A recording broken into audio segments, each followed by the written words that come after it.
Di sebuah desa kecil di pinggiran kota, hiduplah seorang pria bernama Heru. Ia adalah pria sederhana yang sehari-hari bekerja sebagai buruh serabutan.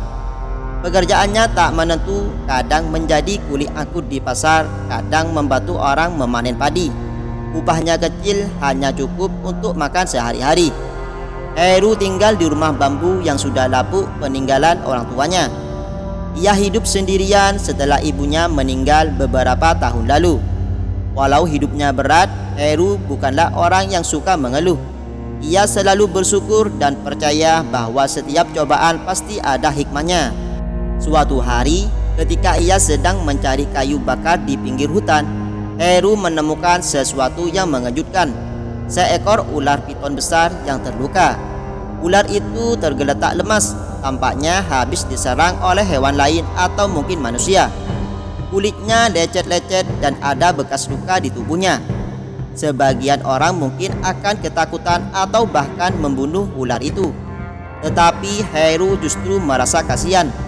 Ia tahu bahwa meskipun piton adalah ular yang besar, ia bukanlah makhluk yang agresif jika tidak diganggu.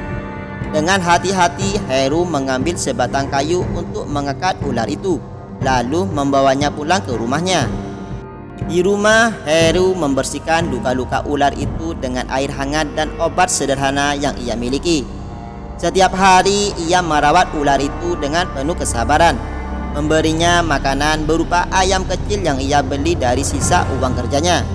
Perlahan-lahan, ular itu mulai pulih. Tetangga-tetangganya menganggap Heru aneh. "Heru, kau sudah miskin, sekarang malah merawat ular. Apa tidak takut nanti ular itu malah membahayakanmu?" kata salah satu tetangga. Heru hanya tersenyum.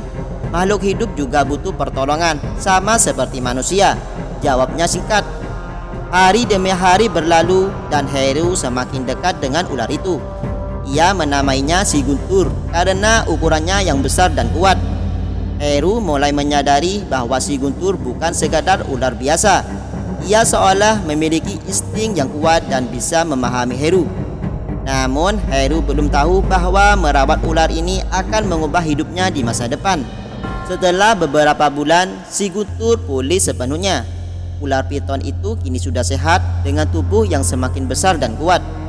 Heru yang awalnya hanya berniat merawatnya sementara, kini merasa berat untuk melepaskannya kembali ke hutan. Meskipun begitu, hidup Heru tetap sulit. Kadang ia tak punya cukup uang untuk makan, apalagi untuk membeli makanan si Guntur. Namun anehnya, sejak si Guntur ada di rumahnya, keberuntungan mulai menghampiri. Suatu hari, seorang pedagang ternak melihat Heru sedang membersihkan kandang sederhana tempat si Guntur tinggal di belakang rumahnya.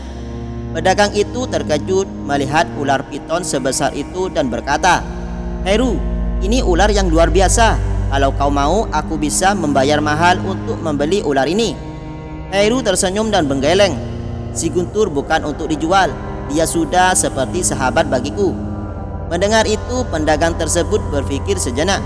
"Kalau begitu, bagaimana kalau aku membayar untuk setiap kali aku membawa orang-orang ke sini agar bisa melihat ular ini? Banyak orang yang tertarik melihat piton sebesar ini, apalagi jinak." Heru terkejut. Ia tak pernah berpikir bahwa merawat ular bisa mendatangkan rezeki. Dengan hati-hati ia menerima tawaran itu, asal tidak menyakiti si Guntur. Mulai dari hari itu, rumah Heru sering dikunjungi orang-orang dari desa bahkan luar kota. Mereka penasaran ingin melihat si Guntur, ada yang ingin berfoto, bahkan ada yang datang hanya sekadar mendengar cerita bagaimana Heru merawatnya. Dari setiap kunjungan, Heru mendapat sedikit uang. Semakin hari, nama Heru dan si Guntur semakin dikenal. Sampai suatu hari, seorang jurnalis mendengar kisahnya dan menulis artikel tentang pria miskin yang merawat ular piton hingga mendapat berkah. Artikel itu viral dan banyak orang mulai berdatangan, termasuk komunitas pecinta reptil. Beberapa anggota komunitas itu menawarkan bantuan. Ada yang memberi makanan untuk si Guntur, ada juga yang menyarankan agar Heru membuka tempat edukasi kecil tentang ular. Dengan bimbingan mereka, Heru mulai memahami lebih dalam tentang reptil dan bagaimana merawatnya dengan lebih baik. Dari uang yang ia kumpulkan, Heru akhirnya bisa memperbaiki rumahnya yang hampir roboh. Ia juga mulai memelihara beberapa reptil lain untuk edukasi dan tempatnya berubah menjadi mini konservasi kecil. Anak-anak sekolah datang berkunjung untuk belajar tentang ular dan bagaimana melestarikan satwa liar. Heru yang dulu buru serabutan kini menjadi orang yang dihormati. Ia tetap hidup sederhana tetapi tak lagi kesulitan makan. Semua ini berkat kebaikan hatinya yang mau merawat seekor ular yang terluka tanpa mengharapkan imbalan. Pesan moral, kisah Heru mengajarkan bahwa kebaikan yang dilakukan dengan tulus akan selalu berbuah manis, meski terkadang jalannya tidak langsung terlihat. Tuhan selalu punya cara untuk memberikan rezeki bagi mereka yang sabar dan penuh kasih.